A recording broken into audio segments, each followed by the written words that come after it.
मी सुरुवातीपासून हे बोललेलो आहे की माझी अपेक्षा या सरकारकडून काही जास्त नाही आहे. कारण वरपासून ते खालपर्यंत जेव्हा सगळं भ्रष्टाचार सुरू असतं, पण जेव्हा उद्या महाराष्ट्राचे मुख्यमंत्री आदरणीय देवेंद्र फडणवीस साहेब आपल्या भाषणामध्ये किंवा आपल्या इंटरव्ह्यूमध्ये हे सांगतील की मी महाराष्ट्राला भ्रष्टाचार मुक्त करणार आहे, तर ते सरासर खोटं असणार आहे. कारण त्यांच्या नाकाच्या खाली अशा प्रकारचे उद्योग सुरू आहेत.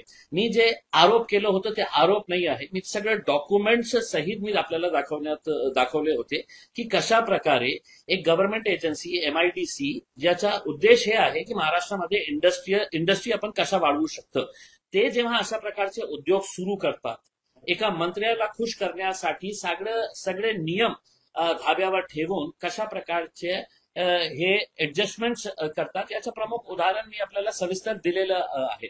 आता मला थेट MIDC ला प्रश्न विचारायचा आहे, मंत्र्यांना विचारत नाही मी, MIDC ला प्रश्न विचारतो.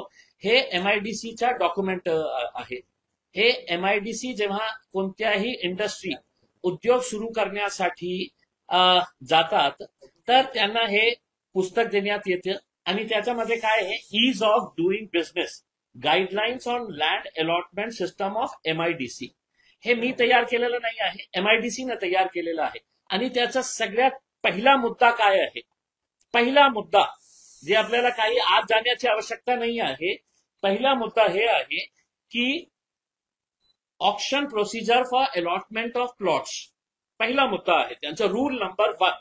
आणि त्याच्यामध्ये त्यांनी काय सांगितलेले आहे, where more than 80% plots is allotted in such industrial areas, remaining plots will be allotted by way of auction. याचा अर्थ हे आहे की कोणत्या इंडस्ट्रियल एरियामध्ये 80% प्लॉट जे आहे ते अलॉट करण्यात आलेलं आहे, लोकांना देण्यात आलेलं आहे. आता उर्वरित फक्त 20% राहिलेले आहे. प्लॉट्स कमी आहे आणि मागणारे खूप जास्त लोक आहेत. तर अशा परिस्थितीमध्ये MIDC ची जबाबदारी आहे की त्या प्लॉट्सच्या डिटेल्स पेपरमध्ये छापायचं, डिटेल्स द्यायचं, त्याचं ऍड तयार करून की इतकं एरियाचं लँड अवेलेबल आहे आणि ते दिल्यानंतर जे जे इंटरेस्टेड असतील ते अप्लाय करतील.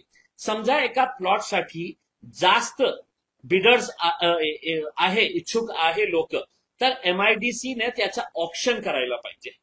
हे त्यांचा नियम म्हणतो, माझा नियम नाही आहे, त्यांचा नियम म्हणतो. आणि ते ऑप्शन केल्यानंतर समजा 5 लोक आले तर कोणी जास्त पैसे दिले तर त्याला हे अलॉट करण्यात येत नाही. त्याचाही नियम आहे. त्याचा नियम हे आहे की ते जेन्युन एंटरप्रिन्युअर आहे का. या केसमध्ये हे संजय सिरसाट साहेबांचा मुलगा, त्यांची पत्नी जी आहे, ते जेन्युन एंटरप्रिन्युअर आहे का, नाही आहे. ते जेन्युन एंटरप्रिन्युअर नाही आहे. मग त्यांची फायनान्शियल क्रेडिबिलिटी बघावं लागतं. इंडस्ट्रियल बॅकग्राऊंड अँड एक्सपिरियन्स, त्यांच्या इंडस्ट्रियल बॅकग्राऊंडचा एक्सपिरियन्स आहे का, नाही आहे.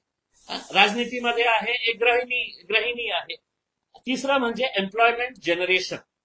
आता आपण हे लँड देत आहे, किती लँड आहे, 20,20,000 स्क्वेअर फीटच्या लँड, 5 एकरचं जवळ.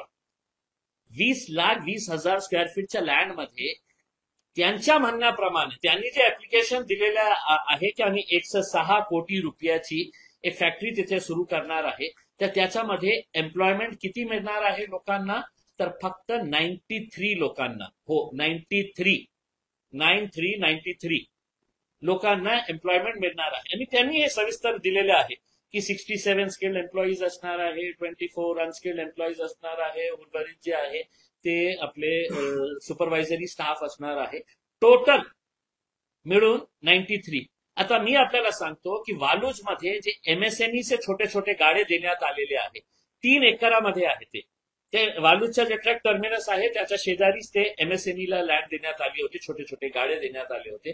त्या 3 एकरामध्ये 1,000 लोक काम करत आहे. 1,000 लोक म्हणजे एका साईडला आपल्याला जॉब क्रिएशन करायचं आहे.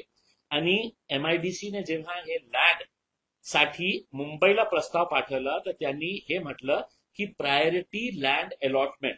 हे प्रायोरिटी लँड अलॉटमेंट MIDCच्या अधिकाऱ्यांना मी सांगू इच्छितो की ती फॉर्च्यून 500 कंपनी आहे, जगातली खूप मोठी कंपनी आहे, किंवा या देशातली मोठी कंपनी आहे, अंबानी सारखी, अडानी सारखी, जे कोट्यवधी रुपये खर्च करणार आहे, इन्व्हेस्टमेंट करणार आहे आणि ज्याच्यामुळे खूप सारे जॉब्स क्रिएट होणार आहे. आता हे तर जेन्युन एंटरप्रिन्युअर नाही आहे, खूप मोठा काही इन्व्हेस्टमेंट असा आहे असं नाही आहे, आणि जॉब्स ही हजारो लोकांना मिळणार आहे. म्हणून आपण प्रायोरिटी अलॉटमेंट यांना द्या. हे जे प्रायोरिटी अलॉटमेंट करण्यात आलेलं आहे हे सगळं नियम तोडून मोडून हे सगळं करण्यात आलेलं आहे. आणि आता माझी जी चिंता आहे ही चिंता हे आहे की शिरसाट साहेबांनी सांगितलं की मी 8 दिवसांनंतर याचं उत्तर देणार आहे. मला एक भीती वाटतं की MIDC मध्ये सगळे डॉक्युमेंट्स खोडाखोड करण्याचं काम सुरू आहे. ते न करता आता त्याचं उत्तर दिलं तर मला असं वाटतं की बरं होईल. पण जेव्हा तुम्ही उत्तर मागताय, प्रश्न विचारताय, काही पक्ष म्हणून, पक्षाचे प्रदेशाध्यक्ष म्हणून या संदर्भात सरकारनं भूमिका घ्यावी म्हणून आंदोलन किंवा आणखी काही तुम्ही पाऊल टाकणार आहात का? काय आहे की जेव्हा मी मुख्यमंत्र्यांना ऐकतो आणि ते म्हणतो की आम्ही महाराष्ट्राला मुक्त करणार आहे, तर त्यांनी असं नाही म्हटलं कधीही की तुम्हाला मला साथ द्यायची असेल महाराष्ट्राला भ्रष्टाचार मुक्त करण्यासाठी तर तुम्ही आंदोलन करा, मगच मी कारवाई करणार आहे. मुख्यमंत्र्यांना आपल्या मार्फत हे सगळे डॉक्युमेंट्स आणि सगळं काही माहीत त्यांना पडलेलं आहे की कशा प्रकारचा हे कारभार सुरू आहे. त्यांच्या नाकाचा खाली हे सगळं सुरू आहे. मी वाट बघत आहे, मी एक टेस्ट घेत आहे, एक्झाम आहे देवेंद्र फडणवीस साहेबांचा, ते किती प्रामाणिक आहे आपल्या बोलण्यामध्ये जेव्हा हे बोलतो ते. आता काही दिवस वाट बघणार, त्याच्यानंतर नाही काही झालं हालचाल तर एन्फोर्समेंट डायरेक्टोरेटला, सीबीआयच्या अँटी करप्शन विंगला, इन्कम टॅक्सला, आणि हे जाणून सुद्धा की महाराष्ट्र सरकार काही करणार नाही, मुख्यमंत्री देवेंद्र फडणवीस साहेब त्यांनाही सगळ्या पुराव्यास मी आमची तक्रार देणार. राज्यपालांना वेळ दिली राज्यपालांनी, त्यांना जाऊन भेटणार आणि त्यांना सविस्तर सांगणार ही कशा प्रकारचे काय काय उद्योग आपल्या इथे सुरू आहे. तुमचे आरोप घ्यायची गरज नाही असं म्हणणं ठीक आहे ना, मी आरोप नाही केलं. म्हणजे काय आहे की मी जेव्हा हे बोलतो ना की माझी अपेक्षा या सरकारकडून काही जास्त नाही आहे, कारण भ्रष्टाचार कसा चाललेला आहे सगळ्यांना माहित आहे. खऱ्या अर्थाने बघायचं असेल तर विटचं प्रकरण जेव्हा बाहेर आलं होतं तर त्यावेळी सुद्धा मुख्यमंत्र्यांनी आदेश द्यायला पाहिजे होतं की आपण याची इन्क्वायरी लावू की कशा प्रकारे कलेक्टर ऑफिसच्या लोकांनी शिरसाट साहेबांच्या मुलाला मदत केली होती ते हॉटेल विकत घेण्यासाठी. आता तुम्ही माझ्यावर हे करता की गांभीर्य घेण्याची आवश्यकता नाही आहे. महाराष्ट्र सरकारने काही नाही केलं, एन्फोर्समेंट डायरेक्टोरेटने काही नाही केलं, तर माझा विश्वास या देशाच्या न्याय प्रणालीवर आहे. आम्ही कोर्टात जाऊ आणि सगळं पेपर हे करू, आणि कोर्टामध्ये काही नाही झालं तर कमीत कमी हे तर असणार आहे की इतकं विरोध असून सुद्धा इम्तियाज जलीलने काही मुद्दा काढला होता, आणि मला विश्वास आहे की हे एक एक पानं एक एक शब्द मी जे बोलत आहे ते फक्त डॉक्युमेंटच्या आधारावर बोलत आहे. सर, तुम्ही सगळे डॉक्युमेंट्स काढले, या सगळ्या प्रक्रियेमध्ये कोणते कोणते अधिकारी इन्व्हॉल्व्ह आहेत आणि त्यांचा कसा रोल आहे, आणि हे मंत्र्यांच्या मुलाला प्लॉट मिळावा म्हणून त्यांनी कशी सगळे नियम लावले, अशी काही यादी वगैरे तुमच्याकडे असू शकते. याची नावं तुम्ही का जाहीर करत नाही, तुम्ही फक्त केवळ मंत्री आणि मंत्र्याच्या पुत्र आणि पत्नीवर आरोप करताय किंवा तुम्ही डॉक्युमेंट देताय त्या अधिकाऱ्यांना? आपण ते डॉक्युमेंट्स बारीकीने वाचलं असेल तर मी आपल्याला हे पण डॉक्युमेंट दिलेले आहे की लोकल जे कमिटी असते MIDCची त्याच्यामध्ये 3 अधिकारी होते, ते त्यांचं नावही मी दिलेलं आहे. आणि जेव्हा हे प्रपोजल मुंबईच्या MIDC मध्ये गेलं तर कोण कोण अधिकारी याच्यामध्ये निर्णय घेणारे होते आता माझ्याकडे नाही आहे. मी तुम्हाला पुन्हा पाठवतो किंवा पुन्हा जेव्हा तुम्ही माझ्याकडे येईल त्यांच्या सगळ्यांचं नाव मी सांगतो. एक नाव मी तुम्हाला सांगतो की जे इलेक्शन ऑफिसर होते, इलेक्शन इन्चार्ज होते या कॉन्स्टिट्युएन्सीचे, गिरासे या कॉन्स्टिट्युएन्सीचे, माझ्या विरोधात जे भारतीय जनता पार्टीचे उमेदवार होते ते आमच्या कॉन्स्टिट्युएन्सीचे MIDCचे रिजनल ऑफिसर होते, ते इलेक्शन ऑफिसर होते. आता मी त्यांच्याकडे खूप सारी तक्रार केली होती की कशा प्रकारे पैसे वाटण्याचं काम सुरू होता. डोणगावकर नावाच्या एका वकीलने त्याच्या ऑफिसमध्ये कशा मुस्लिम महिलांना बोलवून त्यांच्याकडून हे सगळं पैसे वाटत होते. हे आंबेडकर नगरमध्ये कशा प्रकारे त्याच्या तिकडचं कॉर्पोरेटर पैसे वाटत होता, सगळं व्हिडिओ सहित दिलं. ते इन्क्वायरी करायला पाहिजे होतं. सरकारनी जे मला पाडलं अतुल सावेंनी त्यांच्या OSD करून टाकलं त्यांना. आता ते त्यांच्या ऑफिसमध्ये आहे. तर अशा प्रकारचे उद्योग सुरू असताना अपेक्षा कुणाकडून करू मी हे सांगत.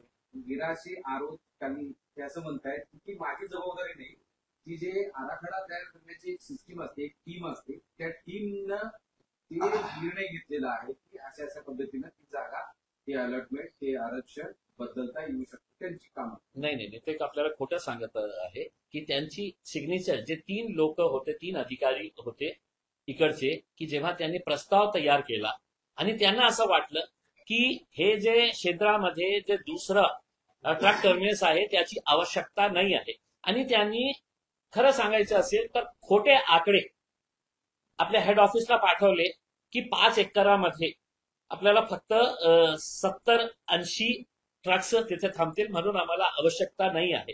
तुम्ही आत्ताही गेलं, मी सगळं मीडियावाले सोबत गेले होते, त्या एरियामध्ये पूर्ण रस्त्यावर हे ट्रक्स उभे आहेत. मग कोणत्या आधारावर हे यांनी सांगितलं होतं की आम्हाला या ट्रक टर्मिनसची आवश्यकता नाही? आज ते ट्रक कुठे उभे आहे? तर रस्त्यावर उभे आहे, आणि रस्त्याच्या दोन्ही साईडला उभे आहे. मग कोणत्या आधारावर तुम्हाला असं वाटलं की हे ट्रक टर्मिनस नाही? आधार एकच होता, मागणारा व्यक्ती मंत्रीचा मुलगा होता. मंत्री पॉवरफुल आहे, धमक्या देतात अधिकाऱ्यांना की तुम्हाला एकनाथ शिंदे साहेबांच्या समोर नेऊन उभे करणार आहे, म्हणून ते घाबरले, आणि घाबरल्यानंतर मंत्र्याला कोण हे नाही म्हणणार आहे, त्यांनी सगळं हे तयार करून दिले, पाठवले. मी सीएमआय आणि मसिया अशा 2 मोठ्या संघटना इथे संपर्क, आणि त्यांचं असं आहे की जी इंडस्ट्री वाढली पाहिजे, जे गरजू आहेत, खरंच रिअल उद्योजक आहेत, त्यांना ते प्लॉट मिळाले पाहिजे, यासाठी ते पाठपुरावा वगैरे करतात. ते मात्र या तुमच्या सगळ्या याच्यानंतर कुणी काही समोर बोलत नाही. काय आहे की सीएमआयचे जे पदाधिकारी आहेत ना, ते सगळे मोठे मोठे लोक आहेत. त्यांचं काम काय आहे की मंत्र्यांना 5 स्टार हॉटेलमध्ये बोलवायचं, त्यांच्याकडून काही उद्घाटन करून घ्यायचं, त्यांचा फूल हार घालून सत्कार करायचं. हे जे काम आहे, जे मी आज करत आहे, हे माझी जबाबदारी नाही आहे, हे सीएमआयची जबाबदारी आहे. त्यांच्या समोर लोटांगण करण्यासाठी आपण पदाधिकारी नाही झालेले आहे की मंत्री आला म्हणजे आपण त्यांचा दरवाजा उघडायचा. हे याच्या अगोदरही जेव्हा इन्स्पिरा नावाच्या एक प्रकल्पाबाबत मी बोललो होतो की एमआयडीसीने कशा प्रकारे सगळे नियम तोडले होते, त्यावेळी सुद्धा सीएमआयची जबाबदारी होती इंडस्ट्रीयल लँड प्रोटेक्ट करण्यासाठी. एका बिल्डरला देऊन इंडस्ट्री लँड आणि तिथे ते प्लॉट्स विकत आहे. हे काम सीएमआयचा आणि मासिया खूप स्ट्रॉंग आहे. एक्झिबिशन आता भरणार आहे. ते मासियाचे पदाधिकारी, स्मॉल स्केल इंडस्ट्रीज असोसिएशन, हे सगळ्यांनी प्लॉट्स मागितलं होतं. मासियानेही मागितलं होतं, स्मॉल स्केल इंडस्ट्रीज असोसिएशन वाल्यांनी मागितलं होतं रितसर एमआयडीसी मध्ये. पण आज हे सगळे लोक ते डॉक्युमेंट्स द्यायला घाबरत आहे, कारण मंत्री साहेबांचे जवळचे जे लोक आहेत ते थोडेसे गुंड प्रवृत्तीचे आहे, तर ते लोक घाबरतात. इंटरजली घाबरत नाही, म्हणून हे सगळं तुमच्या समोर बोलत आहे मी. मुंबईच्या मुंब्रामध्ये लोकल काय आहे की खूप दुर्दैवी गोष्ट आहे. आपण दर काही महिन्यांनी आपल्याला अशा बातमी मिळायला मिळतं की रेल्वेचा ऍक्सिडेंट झालेला आहे. मुंबईचं जे लोकलचं इन्फ्रास्ट्रक्चर आहे ते आपण जे लहान होतो ना त्यावेळीपासून आपण बघत आहे. मंत्री येतात, खूप आश्वासनं देतात की आम्ही मुंबईच्या साठी आपण वेगळं काही करणार आहे. लोकसभामध्ये जेव्हा आम्ही होतो तर आम्ही मागणी केली होती की मुंबईच्या रेल्वे संदर्भात, कारण मुंबईची जे लोकल आहे ते मुंबईची लाईफलाईन आहे, आणि आपण काय आहे फक्त आकडे गिनत आहे दर काही महिन्यांनी की या महिन्यामध्ये इतके ऍक्सिडेंट झाले, इतके पडून मेलेले आहे, आणि सरकार काय करणार आहे तेच करणार आहे जे आता मुख्यमंत्री आणि रेल्वे मंत्री करणार आहे की मेले ना 5 मेले ना, आम्ही सगळ्यांना 5-5, 10-10 लाख रुपये जे काही कॉम्पन्सेशन आहे. म्हणून माणसाच्या जीवाचं जे किंमत आहे ना तर त्यांनी ठरवलेली आहे. मेलं ना तर ते मरू द्या ना, आम्ही तुम्हाला कॉम्पन्सेशन देत आहे ना, 5 लाख 10 लाख रुपये जे काही असतील. मला असं वाटतं की सगळ्या राजनैतिक पक्षांनी एकत्र येऊन मुंबईला आपल्याला वाचवायचं असेल तर हे लाईफलाईन मजबूत करण्याची आवश्यकता आहे. तुमच्याकडे कोणतंही कारण नाही. राज्य सरकारमध्ये तुमची सरकार आहे, केंद्र सरकारमध्ये सरकार आहे. आजही खचाखच भरलेले असते लोकलचे. कोणत्याही स्टेशनवर जा मुंबईमध्ये, जे पीक अवर्स असते, उभे राहायला जागा नसते. का आपण इन्फ्रास्ट्रक्चर वाढत नाही आहे? जे महत्वाचा मुद्दा आहे त्याच्यावर लक्ष करा ना आपण. लोकशाही मराठी ऐका, पहा, जागरूक रहा.